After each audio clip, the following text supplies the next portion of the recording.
Welcome to Simoniz Floor Care Training. In this video, we will learn the restorative procedures for stripping and recoating a floor. This process is designed to prepare the floor for new finish by completely removing all of the existing floor finish. When the finish no longer responds to burnishing, has discolored, has excessive buildup, or has just worn to the bare tile, it is time to strip out. This video will cover floor inspection, materials, preparing the floor, mixing the stripping solution, stripping baseboards and edges, applying the stripper, proper dwell time, scrubbing the floor, stripper removal and pickup, rinsing techniques, and applying floor finish. We'll start with some telltale signs to look for that may indicate a strip out is necessary. Excessive buildup along edges, baseboards, and corners. Exposed areas of the floor where the finish has been worn to the bare tile. The finish has a soiled or discolored appearance even after cleaning and burnishing. So it's time for a strip out. Here is the equipment you will need to do the job. Wet floor signs, dust mops, 2 sets of mop buckets and wringers, 2 clean looped mops and handles, doodle bug and pads, black or high productivity floor pads, scrapers, chemically resistant gloves, eye protection, floor squeegee and handle, clean white rags, several large trash can liners, slow speed floor machine, heavy gauge electrical extension cord, a wet vac, a dryer or floor fan, auto scrubber if available, a propane stripping machine if available or desired, stripping boots if available, finish mop or application system, stripper, baseboard stripper, winter rinse neutralizer, floor finish, and sealer if needed. Now that you have all of your gear, you're ready to begin the job. Start by inspecting the condition of the floor. Keep an eye out for excessive buildup, soiling and wear, and any stuck-on material.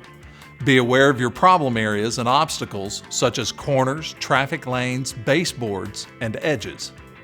Use a dust mop to remove loose soil and scrape gum, tape, stickers, or any stuck-on materials. Place your wet floor signs around the entire area where you'll be working. Put on gloves and protective eyewear. Read the directions for the correct dilution ratios and water temperature. If using Simoniz Ultra line, mix at an 8:1 ratio. Mix your stripper according to the directions on the container. Be sure to stay in the dilution range listed on the directions for light stripping or heavy buildup. Cool or warm water dries slower than hot water. Many strippers are designed for cold water to allow for longer dwell times and less chance of dryback. Do not exceed the maximum dilution.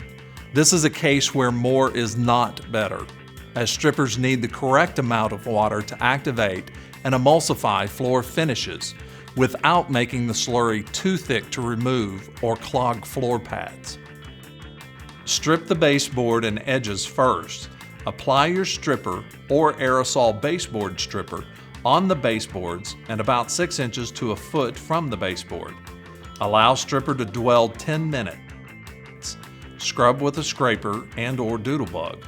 This is the safest and easiest way to begin. Walking on a dry floor is far easier than walking through wet stripper while scrubbing edges. This will allow you to scrub these tough areas a second time with the floor machine when you strip the entire floor. After you've finished with the baseboards, use a wet mop to flood on stripping solution. Apply liberally, making sure the floor is completely covered and wet. If the stripper starts to dry, quickly apply more to those areas. Allow the stripper to dwell for 10 minutes, remembering to reapply to areas that begin drying quickly. When you're ready to begin stripping, place the black stripping pad on your machine.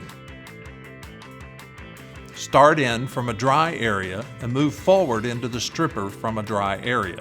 This will ensure better and more secure footing when walking over the stripper. Stripping boots will give you far safer footing, and we recommend using them when stripping.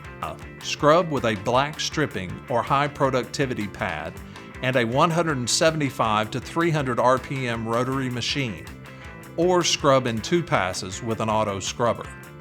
Be sure to overlap each pass with the machine. When using an auto scrubber or propane stripping machine, make long, slow, straight passes, and remember to overlap on your return path. Next, you will pick up your slurry with a wet vac or an auto scrubber and squeegee. Use a floor squeegee to pull the stripping slurry from hard-to-reach areas or corners. Push or pull the solution toward the center of the room and then pick it up with your wet vac or auto scrubber. Next, we're going to neutralize the floor. Apply a liberal solution of diluted winter rinse neutralizer to the stripped floor. This is a mildly acidic solution that will bring the floor closer to a pH of 7 before you apply your finish. This step is not a requirement, but helps to remove and neutralize stripper from the pores of the floor. This will aid in better adhesion of finishes and sealers. When finished with the application, pick up with a wet vac or auto scrubber. Next, you want to rinse the floor with clean, cool water using a clean, damp mop head. Rinse a second time to ensure all stripping residue is removed. Pay close attention to edges as they sometimes retain stripper and will leak it out as the floor dries. Inspect the floors to ensure complete and total removal of the old finish. If there are shiny spots or areas that obviously still have finish on them or excessive residue, it's necessary to spot strip these areas again. This concludes the stripping portion of this video, so let's review our steps. In this video, we covered floor inspection, material, stripping the floor, mixing our solution, stripping baseboards and edges, stripper application, dwell times, and stripper removal, finishing up with inspection.